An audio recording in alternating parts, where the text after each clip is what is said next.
Jadi, kalau mencerdaskan kehidupan bangsa adalah tanggung jawab negara, kenapa siswa-siswa kita yang bayar SPP-nya untuk sekolah? Dan ketika saya menyampaikan ini ke depan rektor universitas, saya diabaikan sama sekali. Ketika saya sampaikan lagi, saya disomasi. Ketika saya sampaikan lagi, ya udah kenapa nggak kamu aja yang bikin sekolah? Yang paling cilaka itu ketika ada gagasan, semua masalah ini problemnya karena tidak ada susu gratis dan makan siang gratis. Nah, iya. Hah? Iya.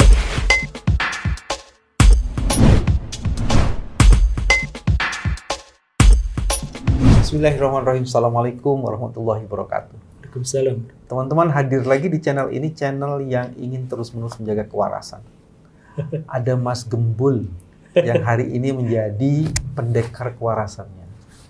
Dan alhamdulillah Mas Gembul ini senantiasa terus-menerus menyehatkan kewarasannya itu dengan berbagai cara. Dan kita akan kulik nanti beritanya lebih lanjut. Mas Gembul, apa kabar? Assalamualaikum. Waalaikumsalam warahmatullahi wabarakatuh. Baik, Pak. Alhamdulillah. Semoga Bapak juga dalam kondisi baik. Insyaallah, amin, amin ya Rabb. Itu dari rumah memang jenggotnya sengaja dipanjangin, nggak di... Ya, ini apa ya? Sibuk banget kali untuk menjaga kewarasan. Ya, identitas lah, identitas pribadi. Yes. Tapi ada dua tuh soal jenggot tuh. Apa? Ada ideologis dan ada aksesoris. Oh, iya. Nah, Mas Gembul, Bro Gembul nih yang mana nih? Aksesoris atau ideologis? Kalau saya nyebut itu sunnah mungkin dianggap ideologis ya. Tapi ya mungkin itu jawaban saya sejauh ini. Ya nggak apa-apa lah. Ya nggak apa-apa ideologis dan tidak salah kan. Nggak salah. Saya juga nggak menyalahkan yang nggak berjenggot gitu, dan saya juga tidak menyalahkan misalkan ada orang yang itu bukan sunnah atau itu hanya tradisi, ya nggak apa-apa. Ya itu mah setiap orang juga punya pandangan yang berbeda-beda. Yes. Tampilan boleh berbeda-beda dan beraneka ragam. Iya. Tapi yang penting pendidikan harus serius. Nah iya. Menjadi dasar dari kepedulian kita. Ini saya cosplay Ki Hajar Dewantara, Pak. Jadi peci dan kacamata ini adalah representasi dari ide atau keberpihakan saya kepada pendidikan. Dan karena pendidikan di Indonesia itu simbol figurnya itu adalah figur yang disepakati ya, adalah Ki Hajar Dewantara. Jadi saya pakai aksesoris seperti ini. Oh. Kita akan bicara dalam 3 level. Pertama, konstitusi alinea keempat. Itu frasa katanya, kenapa republik ini dibangun? Ingin mencerdaskan kehidupan bangsa. Jadi menurut saya itu sudah tepat. Mencerdaskan kehidupan bangsa itu harus menjadi salah satu tujuan dari kenapa republik ini didirikan.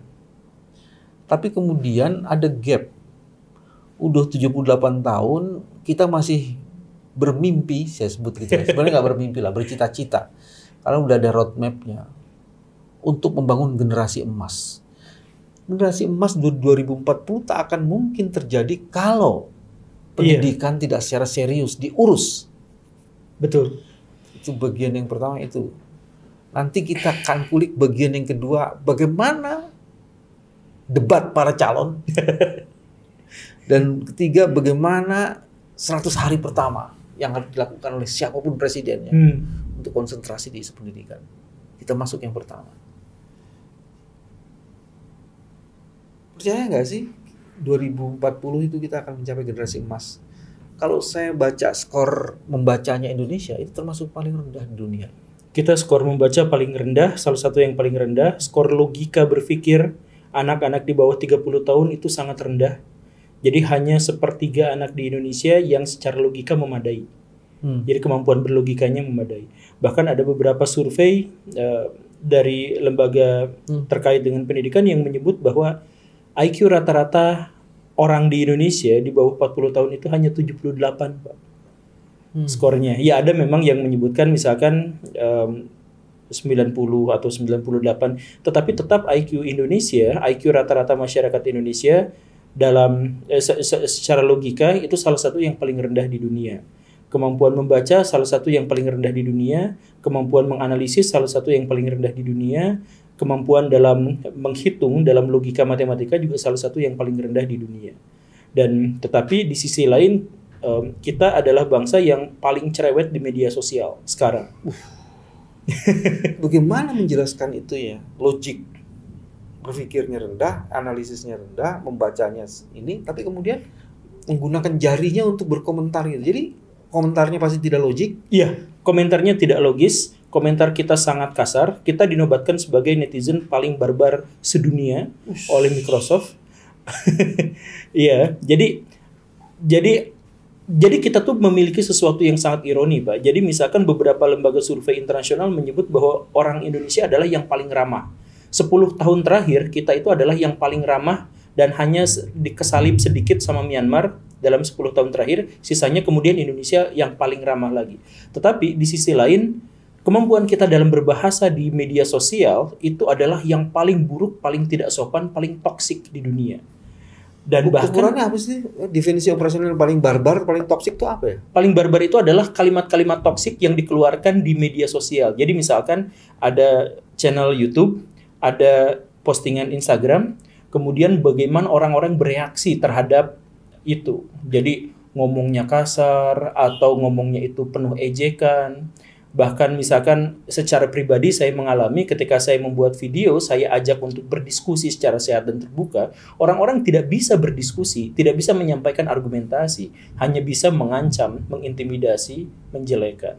Nah, ini ketika kemudian Microsoft mengeluarkan di medianya bahwa Indonesia adalah negara dengan penduduk berbahasa paling toksik di media sosial, itu langsung diserang juga, Pak, dihujat juga, dijelek-jelekan. Kemudian Microsoft tentu saja, wah, saya telah membuktikannya. Keren aja. Saya telah membuktikannya karena memang ketika mengeluarkan itu semestinya masyarakat Indonesia introspeksi, atau kalau mau skeptis ya silahkan skeptis, tapi misalkan berargumentasi apa metodologi Microsoft untuk bisa seperti Bapak tadi, apa metodologi Microsoft untuk bisa menunjuk atau menuding bangsa Indonesia itu kasar dalam berkata-kata. Kan semestinya seperti itu. Tetapi hampir tidak ada pertanyaan itu, tidak ada dialektika yang ditawarkan. Yang ada adalah Microsoft, Anda itu adalah elit global, bagian dari dunia orang Yahudi yang dan seterusnya. Yang akhirnya juga ya terbuktilah ternyata seperti ini gitu. Nah, alasan kenapa masyarakat kita seperti itu adalah sebenarnya ada dugaan bahwa keramah tamahan masyarakat Indonesia itu sebenarnya adalah wujud dari inferioritas atas bangsa asing. Jadi kita disebut ramah tuh, ketemu sama orang bulenya begitu kita sanjung, halo mister, apa segala rupa, orang bule akan melaporkan ke negaranya bahwa ketika saya berkunjung ke Indonesia, betapa ramah tamahnya mereka. Tetapi itu bisa karena ramah tamah, bisa karena inferior. Inferior itu terlihat misalkan ketika ada anak kecil yang tampan, misalkan, aduh ini ganteng sekali kayak orang Arab, aduh ini cantik sekali kayak Cina gitu. Kan banyak di antara masyarakat kita yang seperti itu. Menunjukkan bahwa ganteng dan cantik diasosiasikan dengan orang luar, sedangkan kita tidak seperti itu gitu. Jadi ada rasa inferioritas itu. Nah, inferioritas itu ketika di dunia nyata kita akan menjadi ramah, tetapi ketika kita masuk ke dimensi media sosial di mana tidak ada pertanggungjawaban personal terhadap apa yang kita katakan, maka kita keluar kata-kata aslinya. Anda itu tahu apa-apa. Anda itu cuman begini saja ya. Begini. Tapi Bro Gembul itu di Bandung nggak gitu amat, dibilang aduh itu cakep pisan atuh mah. Nggak ada dibandingin. Ya enggak, jadi cuman maksudnya memang apa, ada rasa inferioritas kita itu terhadap orang asing, terhadap misalkan hal yang sangat sederhana adalah ketika kita beli barang yang dari luar itu terasa lebih branded daripada barang yang ada di dalam. Atau misalkan anak-anak muda di Indonesia zaman sekarang itu bikin startup, bikin restoran, bikin kafe, tetapi menu-menunya dari luar. Padahal jelas Pak, misalkan makanan-makanan Indonesia itu dihargai secara internasional. Kemarin Batagor, makanan jajanan kita itu masuk ke dalam kategori makanan terenak di dunia. Bawang goreng itu masuk dalam makanan paling enak di dunia. Makanan-makanan kita itu sangat bagus. Tetapi ketika anak-anak muda kita bikin startup makanan, bikin minuman, atau misalkan ada acara reality show di Indonesia soal koki yang masak apa, pasti menunya itu dari luar dengan bahasa-bahasa yang ngejelimut yang khas dari luar gitu. Kita tidak melibatkan unsur-unsur nasional kita untuk ditampilkan keluar karena kita memang merasa bahwa itu adalah sesuatu yang kurang menjual. Kalau saya punya pendapat gini, kesalahan besar kita adalah kita tidak berpijak pada budaya dan kebudayaan kita. Yeah. Sehingga kemudian dalam soft diplomacy kita atau smart diplomasi kita, dalam pengembangan karakter kita itu tidak berbasis pada apa yang kita miliki, value, dasar, kebijakan, dan kekhususan serta kekhasan itu. Sehingga kemudian kalau itu mengimpor, pasti value-nya itu nilai-nilai di sana. Iya. Dan kalau 2024 generasi emas kayak apa sebenarnya? Saya mohon maaf ya, bukan berarti meremehkan pemerintah yang sedang berkuasa, tetapi saya memang belum memiliki skenario tertentu yang bisa mengarahkan argumen atau pendapat saya bahwa 2045 itu kita akan maju gitu. Kan 2045 itu ditentukan oleh generasi zaman sekarang yang setengah menjalani masa pendidikan.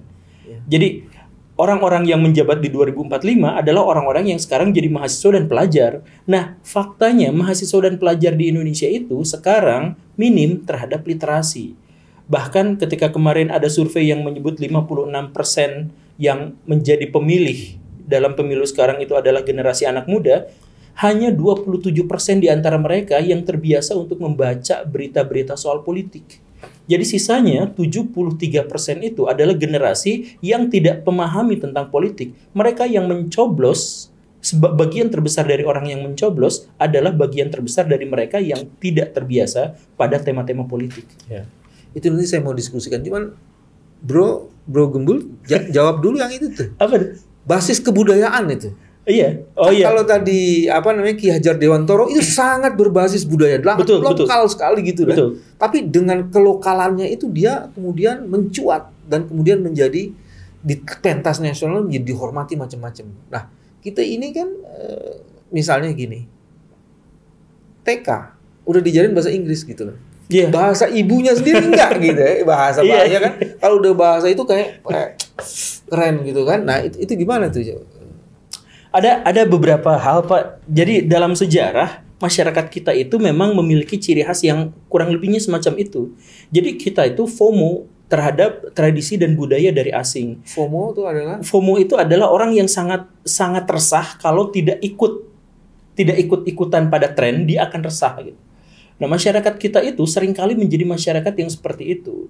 Jadi maksudnya ketika ini awal mula peradaban dunia, misalkan saya jelaskannya begini. Awal mula peradaban dunia itu diantaranya adalah ketika penduduk Nusantara mampu menguasai lautan sehingga mempertemukan peradaban India dan peradaban Cina. Jadi peradaban India itu adalah peradaban lembah sungai. Mereka tidak memiliki peradaban maritim. Orang Cina itu adalah orang daratan, tidak memahami peradaban maritim. Bahkan sebelum tahun 1400, mereka tidak mau berlayar karena takut Raja Naga Laut Timur akan mengalahkan mereka. Jadi kontak India dengan Cina melalui lautan adalah melalui pedagang-pedagang Nusantara. Tetapi buku-buku sejarah kita bahkan tidak menyebutkan itu. Jadi sejak awal peran serta dan tradisi budaya masyarakat kita dalam peradaban dunia itu entah bagaimana ceritanya dihilangkan dari sejarah kita sendiri. Ini kan sesuatu yang sangat aneh gitu. Kapal layar di seluruh dunia dari Eropa sampai Cina itu blueprintnya itu adalah dari pelayar-pelayar Austronesia, dari bangsa kita. Kenapa dari bangsa kita? Karena bangsa kita adalah bangsa pelaut sejak dulu. Bangsa kita itu adalah bangsa yang mau tutorial di lautan yang paling damai ada, misalkan Laut Jawa.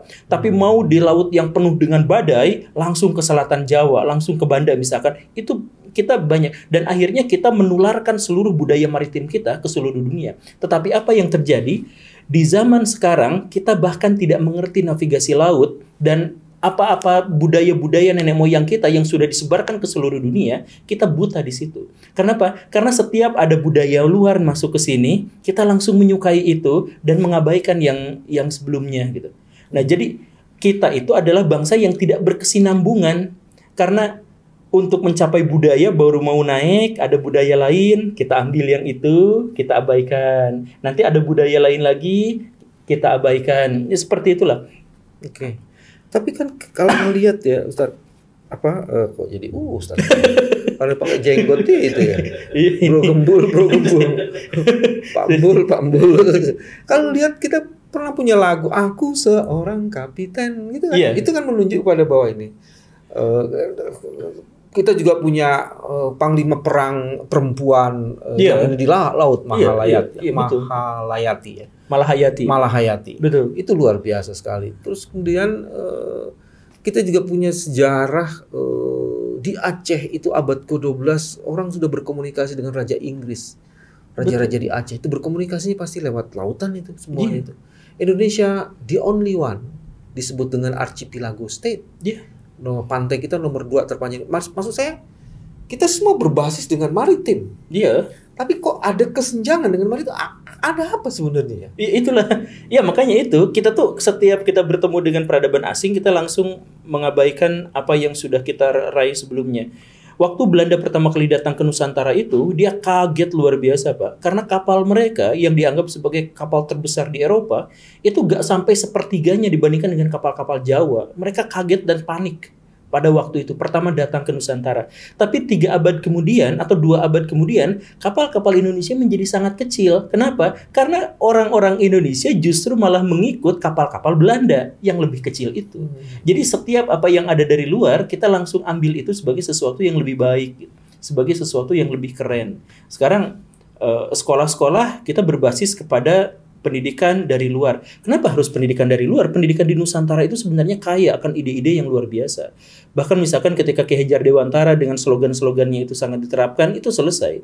Karena Ki Hajar Dewantara berarti mengajarkan kepada kita pendidikan itu bukan hanya soal nalar, tetapi bagaimana fisik kita ditempa, bagaimana hati dan jiwa kita diolah, bagaimana semangat etos kerja kita juga dilatih. Itu kan semuanya ada dalam ruang lingkup Ki Hajar Dewantara. Kita tidak ngambil itu, dan kemudian ketika kita membangun sistem-sistem pendidikan, ya kita coba untuk lihat sistem yang sudah jalan yang ada di negara luar gitu.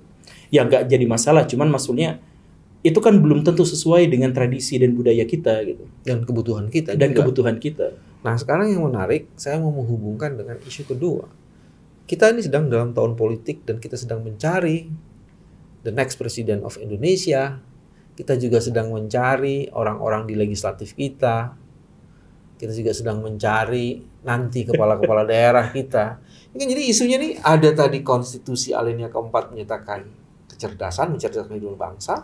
Terus tadi ada kesenjangan, dan ini adalah tahun politik di mana isu pendidikan harusnya menjadi bagian penting.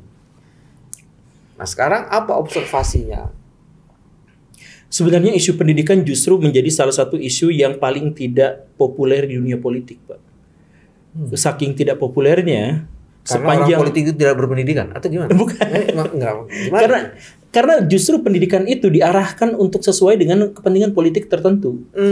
Jadi misal sepanjang reformasi sampai sekarang, Menteri Pendidikan jarang yang berlatar pendidikan.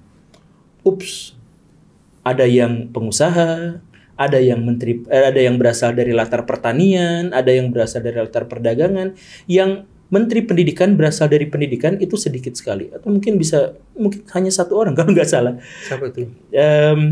Yang Pak dari Muhammadiyah itu juga bukan latar pendidikan, cuman beliau dulunya itu adalah akademisi. Alif Fajar. Ya, yang kemarin siapa ya? Saya lupa. Yang kemarin itu. Tetapi kan sebelum dan sesudahnya tidak seperti itu. Jadi Kementerian Pendidikan itu dalam hal ini itu mirip seperti Kementerian Olahraga, misalkan Pemuda dan Olahraga. Jadi yang menjabat di situ bukan orang yang ahli olahraga dan bukan pemuda, tetapi itu ditempatkan saja sebagai bergening politik, misalkan seperti itu. Makanya misalkan kurikulum-kurikulum kita banyak yang berganti dan sangat kontroversial, itu biasanya juga terkait dengan urusan-urusan politik. Misalkan pelajaran sejarah paling sering dirombak-rombak, diantaranya adalah apakah G30S itu menggunakan PKI atau tidak. Itu tergantung apakah presidennya itu dihantui oleh isu-isu PKI atau tidak. Misalkan begitu gitu. Jadi karena pendidikan kita itu banyak dicampur adukan dengan kepentingan-kepentingan politik, pada akhirnya dia juga menjadi saya mohon maaf menjadi salah satu bidang yang paling banyak korupsinya di Indonesia. Jadi pendidikan justru dikorup, ya? Iya. Jadi saya mohon maaf, misalkan di sekolah negeri pemerintah sudah bilang menggratiskan, tetapi orang-orang di sana akan berusaha sekuat tenaga bagaimana caranya mereka legal untuk bisa ngambil pungutan dari orang tua murid. Misalkan mereka markup harga seragam. Jadi seragam wajib beli dari sekolah. Ada kejadian, Pak. seragam wajib beli dari sekolah harganya 4 juta rupiah. Dan itu seragamnya belum dijahit. Jadi sekolah jualan kainnya saja. 4 juta harganya? Iya, 4 juta untuk baju ini, baju itu, dan sebagainya. Ya, tapi tetap. Jadi sekolah berusaha sekuat tenaga untuk tetap ngambil pungutan. Ketika nanti ada studi tour itu, atau misalkan tiap bulanan harus kan mengadakan renang, misalkan renang. Nah, itu kong kali kong dengan tempat renangnya itu ngeri, Pak. Jadi gurunya dapat bagian yang sangat besar. Ya, semacam itu. Jadi dari hal yang kecil, sekecil-kecil itu saja, itu sudah terjadi di dunia pendidikan kita. Karena ya ternyata yang menempati posisi-posisinya itu adalah banyak orang titipan, banyak orang-orang dari jabatan politis, dari apa. Sehingga banyak di antara mereka yang tidak memiliki kemampuan di bidang itu, tetapi mereka didorong, dipush untuk tetap ada di situ. Oke. Jadi dari situ sebenarnya satu, kebanyakan menteri pendidikan tidak berlatar belakang pendidikan. Coba cek ya, silakan. Terus yang kedua, dalam proses pendidikan itu terjadi sikap dan perilaku korup, sehingga kedua itu sebenarnya bertentangan dengan nilai-nilai yang harusnya diajarkan dalam dunia pendidikan itu. Dan pada akhirnya pendidikan kita tidak jalan, tidak maju ke depan karena memang dilandaskan dua hal itu. Misalkan begini, Pak. Saya mengajukan pertanyaan ini karena belum pernah bisa dijawab, tapi sering saya sampaikan. Pertanyaannya itu, di dalam alinea yang keempat tadi itu kan adalah tanggung jawab negara untuk bisa mencerdaskan kehidupan bangsa. Jadi, kalau mencerdaskan kehidupan bangsa adalah tanggung jawab negara, kenapa siswa-siswa kita yang bayar SPP-nya untuk sekolah? Kan tanggung jawab negara. Nah, kalau misalkan dijawab bahwa, ya ini kan sebenarnya adalah beban tanggung jawab dari setiap orang tua murid juga. Kalau misalkan pertanyaan itu, kalau jawabannya adalah untuk orang tua murid, lalu kenapa negara yang bikin kurikulumnya? Kan maksudnya gini, sekolah sekolah itu untuk negara atau untuk siswa? Kalau untuk negara, kenapa siswa yang bayar? Kalau untuk siswa, kenapa negara yang ngatur harus kemana siswa berlabuh dalam kurikulum pendidikan itu? Itu kan belum terjawab sampai sekarang. Kita bingung. Pada bagian itu, falsafah pendidikan kita itu mengarahnya kemana? Kalau memang untuk negara, ya sudah tanggung jawab negara. Jangan dari SD sampai universitas, jangan ada yang bayar. Karena semua itu adalah kader-kader bangsa, sumber daya bangsa yang masa depan akan dijadikan lahan investasi untuk kemajuan bangsa. Kan begitu. Tetapi kalau misalkan ini adalah untuk siswa, seperti orang-orang liberal di Amerika Serikat, bahwa ini adalah untuk siswa, ya kalau gitu, kenapa kurikulumnya negara yang atur? Karena ya gimana siswa aja, siswa yang bayar, kan seperti itu. Tapi coba, kenapa misalkan anak-anak SD kita yang tadi itu harus sudah bisa bahasa Inggris? Arahnya kemana? Kan nggak jelas. Kenapa anak-anak SMP kita harus belajar sejarah yang diulang waktu SD dan akan diulang lagi nanti waktu SMA? Ini kan doktrin sebenarnya. Jadi kita tidak mampu menjawab pertanyaan-pertanyaan sepraktis dan sesederhana itu karena semua penyelenggaraan pendidikan kita itu satu sama lain tumpang tindih, bahkan memunculkan paradoks, kontradiksi dan ironi-ironi. Yes, paradoks, kontradiksi, ironi, dan itu menjadi basis paradigma yang tak jelas ya. Iya. Jadi saya misalkan diperpanjang lagi. Ini masalah pendidikan kita. Sewaktu SD, kelas 1, kelas 2, kelas 3, anak-anak dapat tekanan untuk bisa baca tulis. Mereka tidak diajarkan tentang etika, mereka diajarkan tentang eksakta waktu SD. Sehingga kelas 4, kelas 5, kelas 6, mereka kemudian belajar tentang sesuatu yang lebih rumit. Belajar tentang matematika sampai probabilitas atau yang semacam itu. Kemudian akhirnya apa? Anak-anak di Indonesia di usia SMP itu trauma belajar. Itu fatal, Pak. Jadi ketika anak-anak guru bahasa Indonesia sekarang tidak hadir, girang luar biasa anak-anak kita. Artinya trauma belajar, kalau sudah trauma belajar, kalau hatinya sudah menolak belajar, bagaimana mereka bisa jadi cerdas di masa depan? Jadi kurikulum apapun yang akan dibebankan kepada mereka berhadapan dengan anak yang tidak antusias bahkan trauma terhadap pembelajaran itu destruktif. Kedepannya si anak tetap tidak akan suka pada pembelajaran itu. Dan ketika SMP mereka trauma belajar, SMA mereka disuruh untuk masuk pada pilihan-pilihan pelajaran yang sangat banyak. Dan akhirnya Setelah selesai SMA, mereka blank, mereka tidak punya visi misi kehidupan. Mereka masuk universitas, tujuannya satu, cari universitas dan jurusan yang paling memudahkan mereka untuk kerja. Jadi pendidikan kita akhirnya mengarahkan anak-anak kita pada jurang lingkaran setan bahwa mereka kuliah hanya untuk bekerja. Ya kalau mereka senang bekerjanya, tapi kan itu mereka milih jurusan karena keterpaksaan, karena mereka pikir itu akan mengantarkan mereka ke lapangan pekerjaan.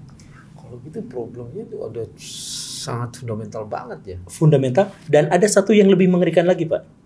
Ternyata ketika mereka masuk ke universitas yang mereka percaya akan mengantarkan mereka pada ranah pekerjaan yang memadai, 80% lulusan universitas kita bekerja tidak sesuai jurusannya.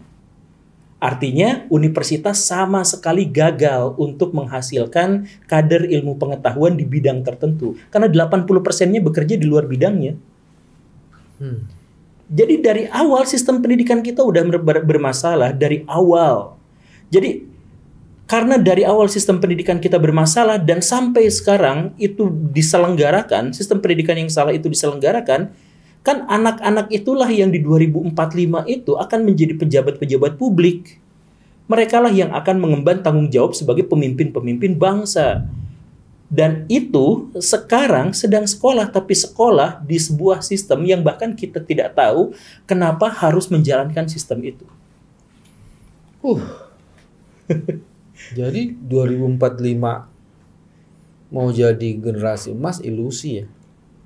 Saya sih berharap itu tidak ilusi, tetapi ya skenario kedepannya adalah seperti itu. Oke, sekarang kita coba mendedikasikan waktunya untuk bagaimana membuat pendidikan itu menjadi betul-betul mencerdaskan. Apa langkah yang mesti dilakukan dan pesan kepada siapapun yang menjadi presiden ini? Saya mulai dari hal yang sangat praktis dan hal yang sangat sederhana. Bukan karena saya adalah seorang guru, tetapi ini adalah sesuatu yang paling masuk akal. Yang pertama, guru-guru di Indonesia itu tidak memiliki tunjangan yang memadai. Khususnya guru-guru honorer. Saya pernah bilang di banyak podcast, saya pengalaman mengajar lebih dari 20 sekolah dan saya pernah mengajar dibayar 100.000 untuk mengajar 3 bulan. Dan ada banyak guru-guru seperti itu yang sampai detik ini masih mengalami hal yang sama. Guru seperti itu? Saya tidak tahu jumlah pastinya berapa, tetapi ada beberapa ratus ribu kemungkinan yang seperti itu. Karena itu adalah guru-guru swasta yang belum memiliki. Kalau gitu saya mau berhenti di situ. Jadi untuk pendidikan, elemen utama yang paling dasar adalah pendidik. Di pendidik ini harus diberikan kesejahteraan sehingga dia dibebaskan dari berbagai masalah yang menyebabkan dia tidak leluasa untuk mendharma baktikan kompetensinya dia. Betul. Jadi kalau begitu kita minta calon presiden, kalau nggak salah ada nih calon presiden yang ini di sini.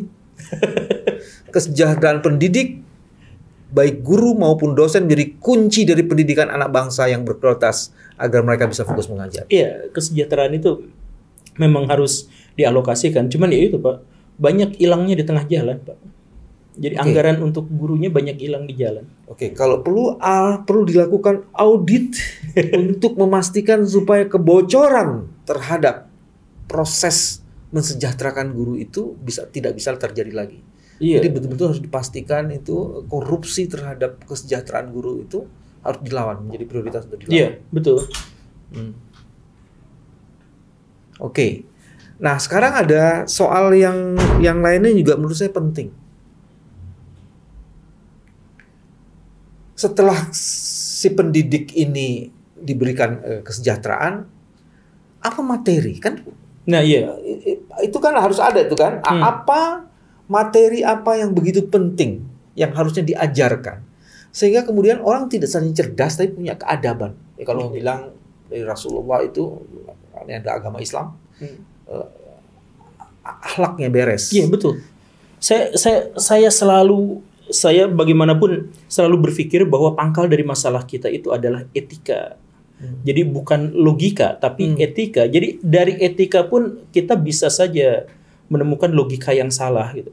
Makanya dalam tradisi orang-orang filosof itu cacat logika itu sering dimulai dari cacat etika. Makanya ada kecacatan logos, ada kecacatan etos. Gitu. Biasanya seperti itu.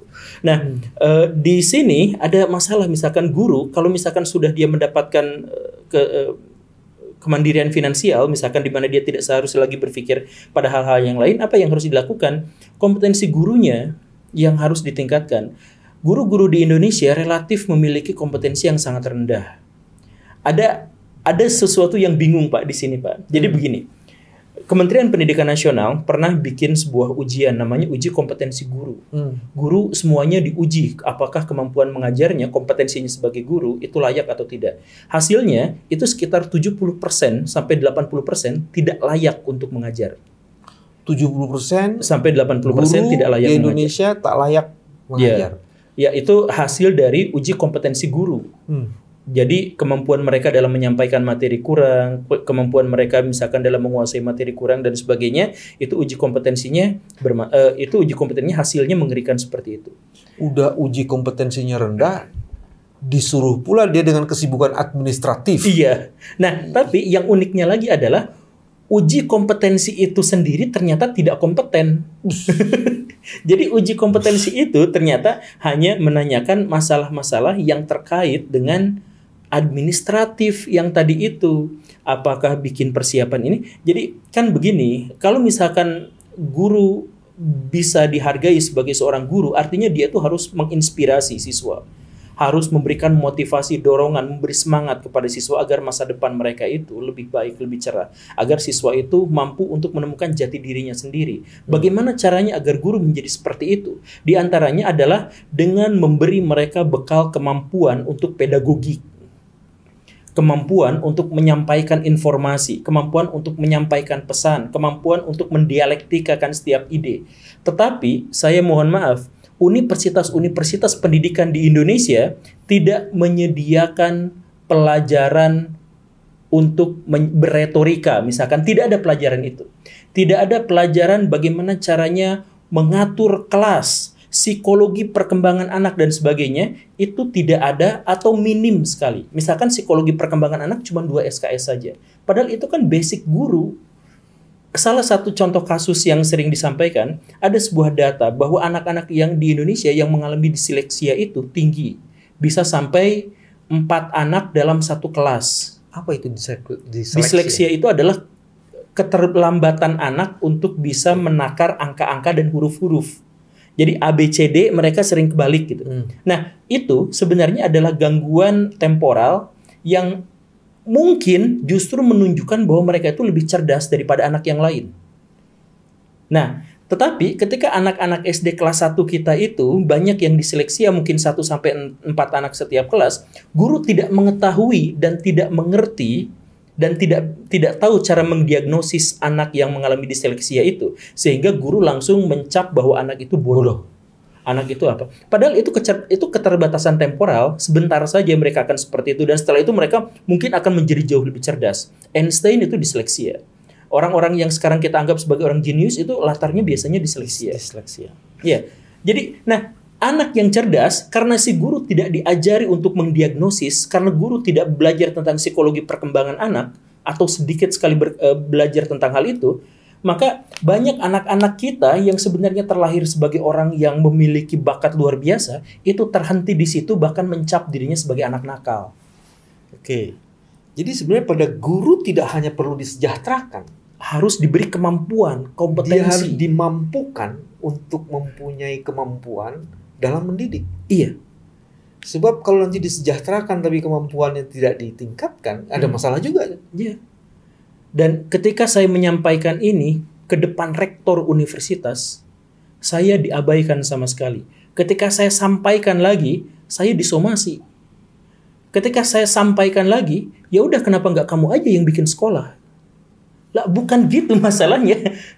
Kan saya hanya menyampaikan bahwa universitas pendidikan di Indonesia harus mendidik guru-guru atau calon guru-guru agar memiliki kompetensi beretorika, kompetensi menyampaikan pesan, kompetensi untuk bisa mendorong anak, memotivasi anak, menyemangati anak.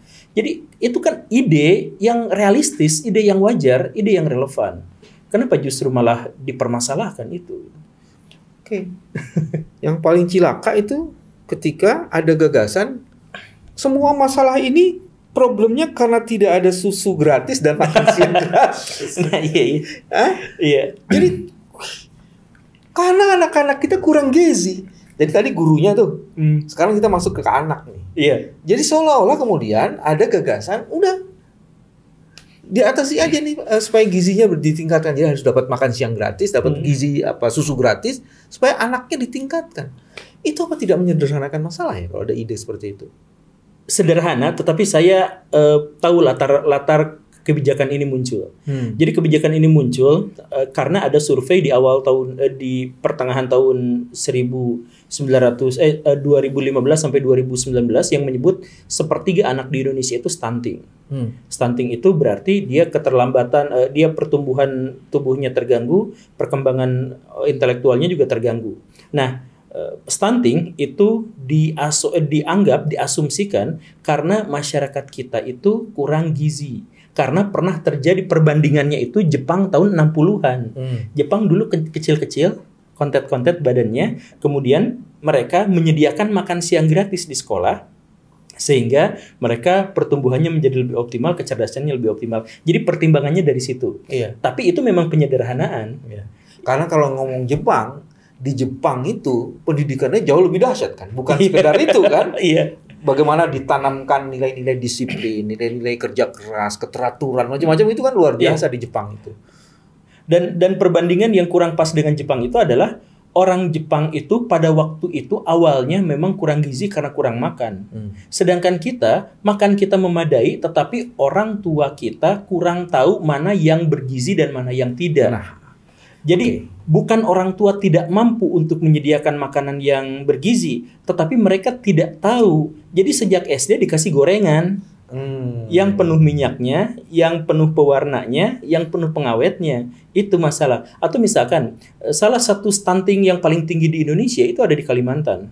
Nah, penyebab dari stunting di Kalimantan ternyata bukan kurang gizi, karena di sana daging tersedia dengan memadai, sayuran tersedia dengan memadai, tapi ternyata diduga gara-gara banyaknya pencemaran gara-gara limbah sawit. Sawit menyumbang anak-anak stunting. Jadi kalau misalkan di sana anak-anak stunting itu diselesaikannya bukan dengan makan siang gratis, tapi dengan sawit di sana harus direkayasa agar dia tidak merusak lingkungan. Seperti itu. Jadi sawit, jadi masalahnya bukan hanya gara-gara kita kurang gizi, tetapi gara-gara orang tua kita atau masyarakat kita secara umum kurang bisa menemukan formulasi makanan yang tepat untuk gizi yang baik. Oke. Jadi dari situ muncul ya, pendidik, anak, dan orang tua. Iya. Di sini juga akan muncul bos, orang tua jangankan ngurusin anak begini. Sekarang biaya pendidikan juga tinggi. Kalau itu mencerdaskan kehidupan bangsa negara, kenapa sekarang biaya pendidikan jadi tinggi? Iya, itu bahkan di universitas bergembul itu juga ada masalah. Sekarang itu dengan BHM dia disuruh cari duit, dikurangi subsidinya, sehingga kemudian terjadilah percepatan ya sebenarnya untuk yang dieksploitasi adalah mahasiswanya. Dipaksa lulus cepat, Pak. Dipaksa lulus cepat, mahasiswanya juga harus membayar lebih mahal, akhirnya terlibat pinjol. Iya, dan ada yang bayarnya pakai pinjol. Iya. Dan sekarang udah bagus, ada orang yang sudah melek mengatakan oke, dia mau beli pinjaman, tapi the problem dasarnya itu adalah tanggung jawab negara untuk mencerdaskan kehidupan bangsa yang harusnya membebaskan lembaga-lembaga pendidikan untuk berupaya mencari uang sendiri kan. Iya. Iya. Setuju, Pak. Nah, itu soal biaya pendidikan. Sekarang ada lagi sebenarnya masuk di isu yang lain deh. Dalam studi-studi sekarang ada 3 dosa pendidikan yang terjadi dalam proses pendidikan. Perundungan, kekerasan seksual, dan intoleransi. Sejauh mana itu relevan? Saya pernah ngadain survei yang melibatkan beberapa puluh ribu orang. Pertanyaan saya, apakah yang ikut survei itu, apakah pernah bertemu atau melihat atau menjadi korban dari guru-guru dalam tanda kutip yang cabul? 50% menjawab ya. 50% guru? 50% guru menjawab, iya, menjawab. Jadi anak itu atau orang itu yang menjawab itu pernah melihat atau pernah menjadi korban bagi di respondennya itu ya? Ya, dari melihat atau menjadi korban? Iya, melihat atau menjadi korban. Kemudian saya di lain kesempatan ngadain survei, misalkan berapa banyak guru yang mengajar inspiratif. Ternyata dari satu jenjang, katakanlah jenjang SMA, kebanyakan menjawab 4-5 saja. 4-5 orang atau 4 atau 5%? 4-5 orang. Dari? Dari katakanlah misalkan selama mengajar itu ada 30 guru misalkan. Ada 30 guru hanya 4-5 orang saja. Berarti itu hanya sekitar 4/30 berarti 7. Ya 7 atau 8%. Jadi 7 atau 8%. 12%. Ya, segitu guru yang inspiratif berbanding dengan 50% guru yang cabul gitu. Saya tentu saja saya juga harus kritis terhadap polling saya karena polling saya dilakukan di YouTube untuk penonton video saya, dan penonton video saya tentu saja tidak masuk dalam kategori secara metodologis tidak bisa dianggap sebagai ilmiah gitu kan. Nah, tetapi maksud saya adalah bahwa ayo kita lihat saja di muka bahwa ternyata guru-guru kita memang banyak yang melakukan tindakan-tindakan yang kurang baik gitu. Tetapi di satu sisi mereka kurang menginspirasi, tetapi di sisi lain banyak di antara mereka juga yang melakukan itu. Apakah itu realitas di lapangan? Ya tentu saja kita harus akui itu. Terkait dengan perundungan juga, misalkan kekerasan terhadap anak-anak, di situ ada kantor KPAI ya Pak ya. Tapi kantor KPAI itu juga ada yang unik Pak ternyata. Jadi aksi pembulian atau kekerasan terhadap siswa-siswa kita itu hanya sekitar 8-12%. Karena perundungan yang paling banyak ternyata dilakukan oleh orang tua sendiri. Sekitar 70% sekian menurut data KPAI, itu kekerasan terhadap anak paling banyak justru dilakukan oleh orang tuanya sendiri, kemudian sekitar 30%-an oleh guru, baru belasan persen oleh teman-temannya. Jadi guru dan orang tua memberikan persekusi yang lebih besar secara kuantitas terhadap anak-anak kita sendiri. Jadi kenapa bisa seperti itu? Ya tadi, karena guru-guru kita dan karena orang tua kita tidak belajar. Jadi yang belajar di Indonesia itu hanya siswa-siswanya, belajar pelajaran formal, tetapi orang tua dan guru tidak belajar bagaimana caranya mendidik anak. Kan kita tidak memiliki sekolah orang tua. Dan kalaupun diselenggarakan, orang tua mungkin tidak akan ikut pelajaran itu. Padahal itu adalah hal yang sederhana. Jadi ketika anak-anak kita usia seperti akang-akang ini misalkan, ketika remaja mereka fokus pada pacaran, bagaimana cara mereka menghabiskan hasrat seksual mereka, bagaimana cara mereka menjauh dan mendekatkan ya misalkan ya hasrat mereka yang seperti itu, memuaskan hasrat mereka. Setelah menikah mereka fokus bagaimana cara mensejahterakan diri mereka sendiri untuk mencapai kemandirian finansial dan sebagainya. Berapa banyak orang tua di antara kita yang menyengajakan diri untuk ikut kajian-kajian parenting, ikut belajar sekolah-sekolah orang tua, bagaimana cara menghadapi anak-anak kita. Kan lebih banyak orang tua kita yang melakukan kekerasan pada anak karena pelampiasan emosi. Dan mereka tidak tahu bagaimana cara melampiaskan emosi pada sesuatu yang lebih positif atau lebih produktif. Nah, tapi pembulian itu juga adalah realitas dalam masyarakat kita, di sekolah-sekolah kita. Itu juga. Dan diskusi seperti ini di sebagian besarnya justru tidak dilakukan oleh lembaga-lembaga pendidikan. Betul sekali. Saya adalah guru di sekolah dan saya tahu persis bagaimana sekolah itu selalu ngadain pelatihan-pelatihan guru, Pak. Tapi setiap pelatihan guru yang diselenggarakan adalah menyangkut bagaimana cara bikin administrasi yang gaya baru.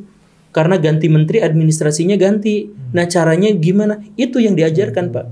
Jago administratif, tapi tidak membangun karakter, apalagi membangun etika dan budaya. Ada satu lagi isu, ketidakadilan gender dan inklusi sosial itu juga terjadi di dunia pendidikan kita. Iya, tentu saja itu sudah jadi sesuatu yang sangat umum. Saya juga saya mohon maaf ya. Ada beberapa kejadian yang saya alami dan saya akan tarik itu sebagai salah satu contoh kasus. Ada sekolah yang mengaku sekolah inklusi dan mengaku sebagai sekolah inklusi. Kemudian ada anak-anak yang autis, ada anak-anak yang misalkan mengalami gangguan mental tertentu, itu dimasukkan ke sana. Silahkan masuk di situ karena itu adalah bagian dari sekolah dan seterusnya dan seterusnya. Ternyata pendekatan di sananya kebalik, Pak. Jadi ternyata anak-anak yang autis itu didorong dan dipaksa untuk menyesuaikan diri dengan teman-temannya. Padahal semestinya sekolah inklusi itu anak-anak yang umum harus menyesuaikan diri dan bisa beradaptasi dengan anak-anak yang memiliki spesifikasi khusus. Kan begitu semestinya. Jadi anak-anak yang umum belajar untuk tidak membuli, tidak menghakimi terhadap anak yang autis, misalkan begitu. Itu inklusi itu begitu. Tetapi di sekolah itu justru dibalik, anak-anak inklusi, anak-anak yang berkebutuhan khusus itu dipush, didorong, dimarahin agar setara dengan teman-temannya.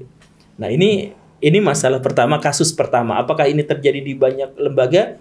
Ya, dugaan saya sih banyak karena saya juga menemukannya di beberapa tempat. Itu yang pertama. Kemudian yang kedua misalkan perundungan berbasis agama. Dan ini banyak terjadi.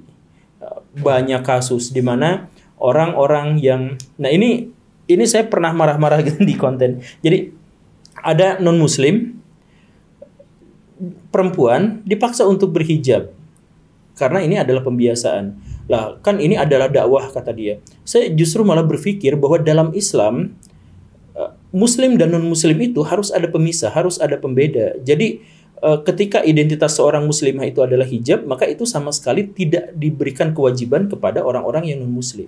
Maka kalau misalkan ada pemaksaan perempuan non-muslim untuk berhijab, maka itu justru adalah melanggar sunnah gitu. Karena justru harus dibedakan untuk bisa mendapatkan penjelasan-penjelasan. Atau misalkan itu kasus terjadi banyak. Atau seperempat anak di Indonesia itu belajar untuk menyebutkan kata kafir ke orang yang berbeda agama. Bukan diajarkan secara langsung gitu. Cuman maksudnya ada pengarahan-pengarahan seperti itu. Dicontohkan. Ya kalau misalkan terminologi kafir itu adalah untuk agama, untuk apa gak jadi masalah. Tetapi kalau itu di ruang publik disampaikan secara langsung, itu terjadi juga di mana-mana. Kejadiannya ini. Jadi banyak sekali masalah-masalah pendidikan di Indonesia itu. Jadi ya kasihan juga pada akhirnya kepada anak-anak yang saya tumbuh besar di lingkungan keluarga yang beragama dan saya akhirnya juga tidak mengerti kenapa ada suatu kali saya pernah bertemu dengan teman yang curhat kepada saya. Jadi dia non-muslim, dia suatu kali pindah dari tempatnya ke tempat baru, pindah rumah, kemudian dia sekolahnya juga pindah baru. Kemudian di hari itu juga dia langsung bertemu dengan teman-teman baru, ngobrol baik, segala rupa, langsung dekat, langsung akrab, sampai akhirnya ketika dia mau pulang, saya mau pulang dulu ya. Oh iya, mau sholat maghrib ya? Oh enggak ada, saya mah bukan Islam. Sejak saat itu dia tidak ditemani lagi sama teman-temannya. Ada kasus itu curhat kepada saya. Sekali lagi saya tidak mau mengeneralisir apakah kasus yang terjadi pada saya atau pada murid saya itu adalah terjadi di mana-mana. Tetapi itu memang menjadi itu fakta gitu. Itu terjadi gitu. Bro Gembul, satu kata untuk calon presiden kita, apa yang mesti dia lakukan? Jangan politisasi pendidikan kita lah. Pendidikan itu ada di atas. Pendidikan itu mendorong politik yang lebih baik. Pendidikan itu mendorong pemerintahan yang lebih baik. Pendidikan itu mendorong teknologi kita menjadi lebih baik. Jadi pendidikan itu ada di atas semuanya. Jangan jadikan pendidikan itu di bawah, direkayasa, dirubah, dan diatur demi kepentingan-kepentingan politik. Jadi pendidikan harus jadi subjek berbangsa dan bernegara. Karena dari pendidikan itulah kita akan bisa mengentaskan kemiskinan, membangun karakter bangsa, dan mewujudkan bangsa ini jauh lebih dahsyat. Menjadikan bangsa ini cerdas. Inilah kewarasan kita. Bro Gembul adalah penjuru kewarasannya. Terima kasih, sampai ketemu lagi. Assalamualaikum warahmatullahi wabarakatuh. Waalaikumsalam warahmatullahi wabarakatuh.